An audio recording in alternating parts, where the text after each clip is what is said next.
আজ হলো সানডে, তাই আমরা মা মেয়ে মিলে বেরিয়ে পড়েছি শাঁখাবলা কিনতে। বাড়িতেও চলে এসেছি। বাইরে যা গরম, বাইরে আর ভিডিও করলাম না।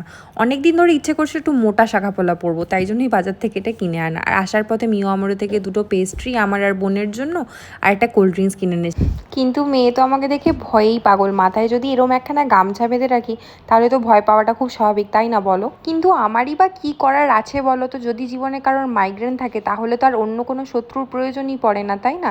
তাই মেয়ে এরকম ভয় পাচ্ছে দেখে ভাবলাম কিছু তো একটা উপায় বের করতেই হবে। চলে গেলাম রান্নাঘরে চা বানাতে, কারণ এই সময় চাই পারে আমার মাথা ব্যথা থেকে কিছুটা আরাম দিতে। তাই ভালো করে আদা, এলাচ আর গোলমরিচ দিয়ে দুধ চা বানিয়ে নিলাম। যদিও ঘরে প্যাকেট দুধ ছিল না, মানে লিকুইড দুধটা ছিল না, তাই আমি পাউডার দুধ দিয়েই চাটা বানালাম। আর আমি এইভাবে পাউডার দুধ দিয়েই চাটা বানাই। এতে কি হয় বলো তো? চাটা পানসে হয় না।